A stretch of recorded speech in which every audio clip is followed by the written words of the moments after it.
Hello everyone, let us take up the second question for today. So this is a question on governors appointment and removal. So as long as the criteria for appointment and removal of governors does not befit the dignity of the constitutional office, governors will continue to be a mere agent of the center. Examine in light of the recent events in Jammu and Kashmir. Okay, so I think we need to break down this question a bit more for you. So this question says that, okay, if you're not improving, or if you're not making the provisions for appointment and removal of governor more objective, or more in line with the constitutional office, the governor will continue to be a mere agent of the sender. So that is one idea. Okay, and you have to examine this idea in light of recent events in Jammu and Kashmir. So when a question comes that asks you to examine a particular issue in light of recent events, and these events you might very well know, your answer shouldn't be all about those events. Okay, so that event is just to give a context.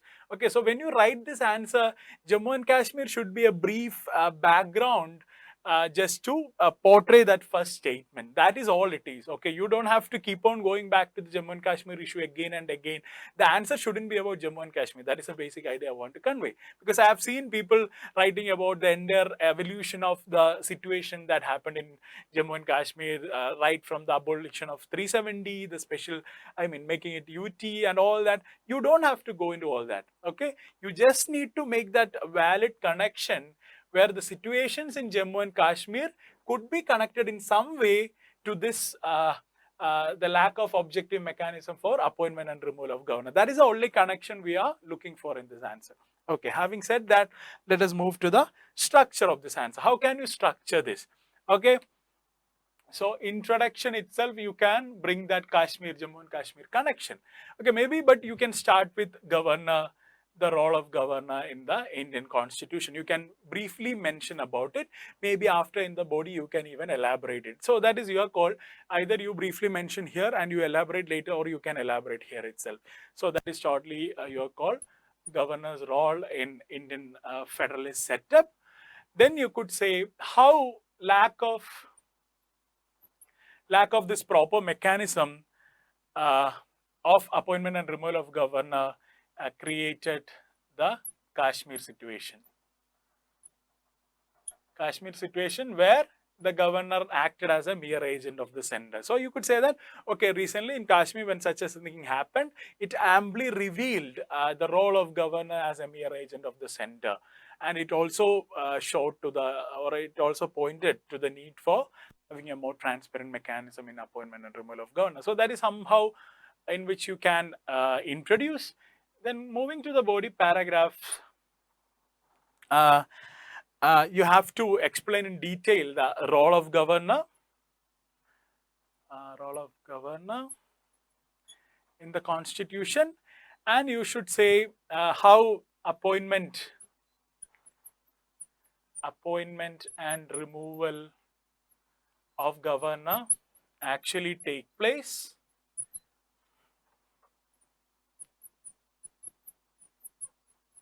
And connected to the next idea, and how that forces governor to be an agent of the sender.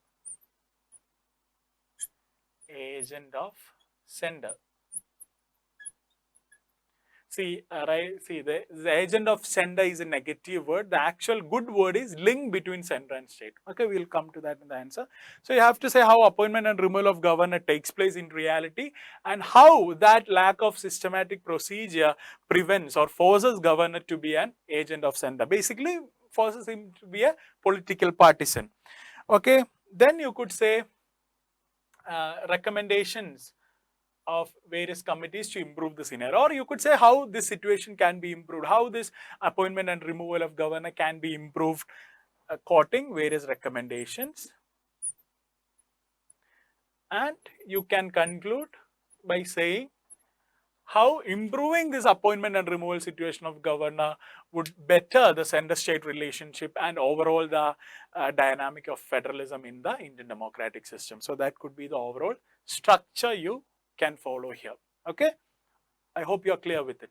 Okay, now we move to the content. So now let us see the actual content of the answer. So in the introduction, ideally you have to mention about the role of the governor envisaged in the constitutional scheme of things. Then you can connect it with the recent Jammu and Kashmir instance, right? So we could say that in the Indian constitution, the role of governor has been envisaged as a crucial link between center and state. He has to become the voice of the state at the level of the center and help to deepen federalism, or to make Indian federalism move to a more mature basis. So that is a crucial role which governor has been envisaged. But as the recent events show, the governor, in the Jammu and Kashmir, so when the central government decided to abrogate the Article 370, they did in concurrence with the government of Jammu and Kashmir, which was actually government led by the governor during president's rule. So using a temporary emergency provision like president's rule to create a permanent change in the federal setup is quite a problematic one. So this issue further raises the veracity or the fairness of the constitutional office of the governor. So once you mention that, you can go to the body paragraph where you can even point out the constitutional provisions of the governor. So the article relating to the office of the governor goes from Article 153 to Article 162. So the governor has a dual role, both as the head of the state as well as a link between center and state. So he has to act on the advice of Council of Ministers. You can mention all that, and you can then say that the most of the issues related to the allegations of partisanship in the office of the governor can be traced back to the ways in which the appointment and removal of governor takes place. So then you can mention how appointment and removal takes place.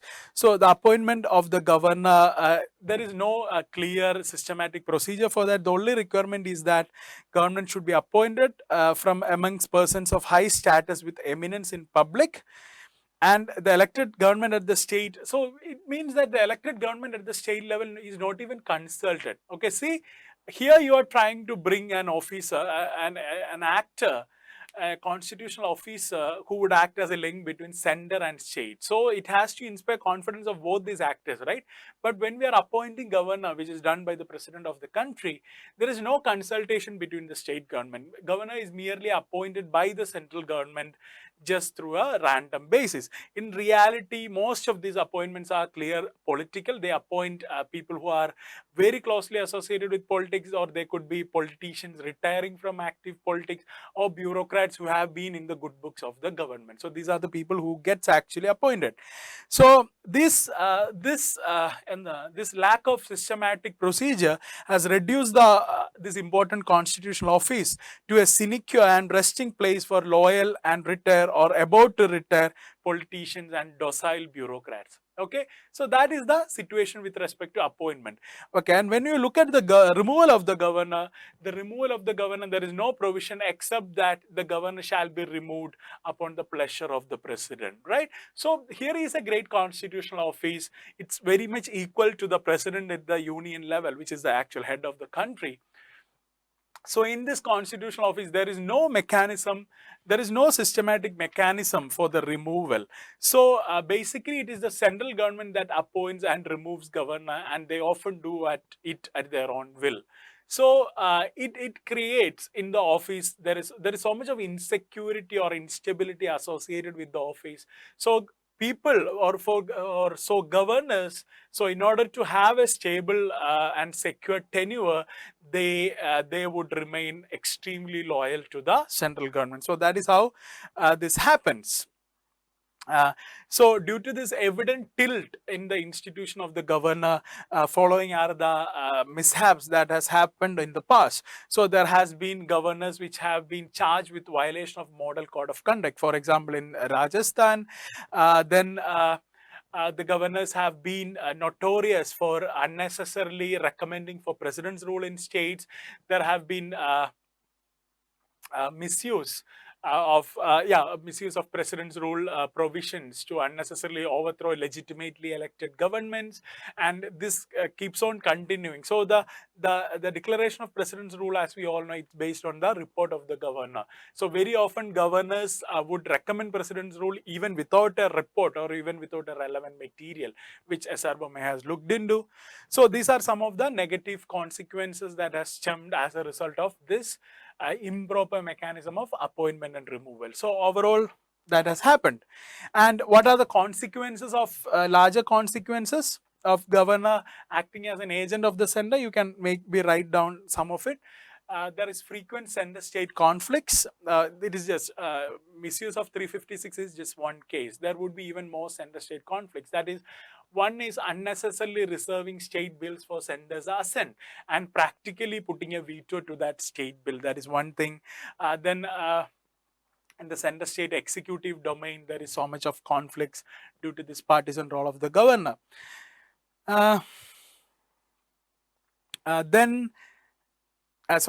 This partisan role of governor leads to lack of trust between center and state governments. So it's very, it quickly escalates into a conflict. Okay, for example, in Kerala, you have a left-wing government, whereas the center at the union, you have a right-wing government. So, and the governor in Kerala has been alleged to be a partisan person of the government. So there has been frequent tussles between, there has been frequent exchanges of dialogues between the chief minister, the governor, and it has been going on forever. So this reduces the trust between center and state. So actually the governor and the state should both become an active they should become a strong voice of the state at the central level. They should be in a position to bargain for more resources, because we call India as a bargaining federalism. The more you ask, or the more power you have to ask, the more you will get from the federal system. So they have to put up a collective front, I mean FRONT front.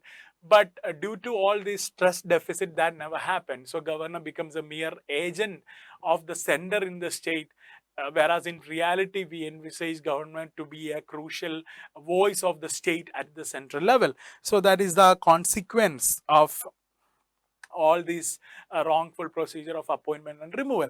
So you mentioned about how this appointment and removal is happening in this wrong way. Then you mentioned what are the adverse consequences of it. So once you mention that, now it is up to you to offer solutions. So the solutions largely come from through three committee recommendations. So one is Sarkaria Commission recommendation, then Venkatachalaya Commission recommendation, then Punji Commission recommendation. Punji Commission is the latest. So I don't think you have to list down recommendations in a separate basis. You could maybe say the Sarkaria, Venkatachalaya and Punji Commission has made following recommendation. I think that should suffice. So, first of all, you have to take up the case of appointment. Appointment, when it comes to appointment, the governor has to be has to be an eminent person, and he or she should not belong to the state in which they are appointed. Okay, so that becomes, so if they are appointed to the state of to their own state, they would be intimately associated with the local politics, right? So there could be even more chances of partisanship from the side of the governor. So governors have to be shouldn't be appointed to the same state where they belong. Then the next most important thing when it comes to appointment is that there should be a consultation mechanism between the state government before appointing the governor. So the central government has to take the concurrence of the chief minister of a state before appointing a governor. That could be instituted as a best practice. Then the governor should be a detached figure without active political links, or in other words, he or she shouldn't be in active politics of late. Ideally, the governor shouldn't be a member of the ruling party. So the Sarkaria has been very strict when it comes to the governor appointment.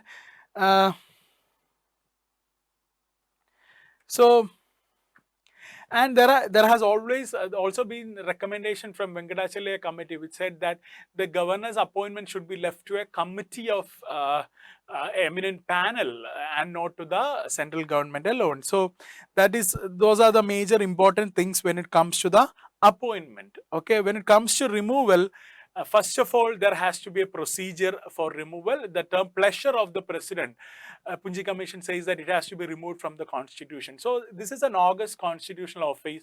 So he or she shouldn't be shouldn't be able to. I mean, they shouldn't be just thrown just on the whim of the president, which is actually the whim of the government at the center.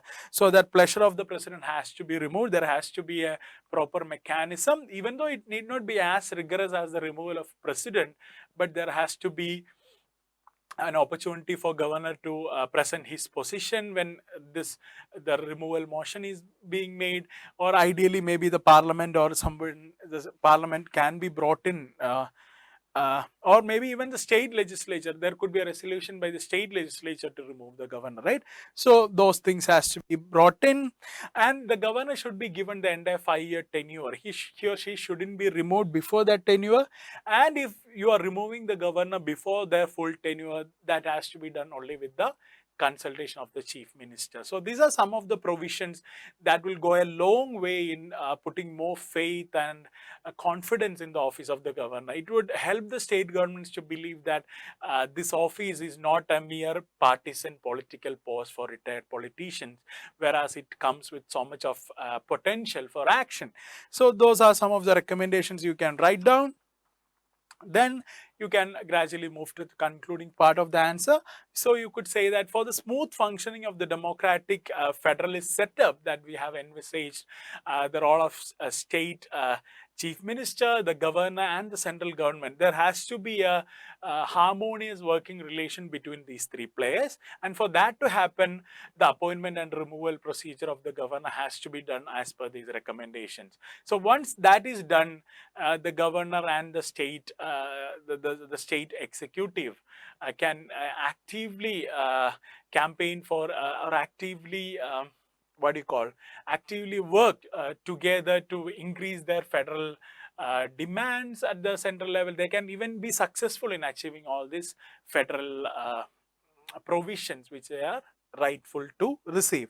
So that is something on which you can conclude the answer. Okay, so thank you.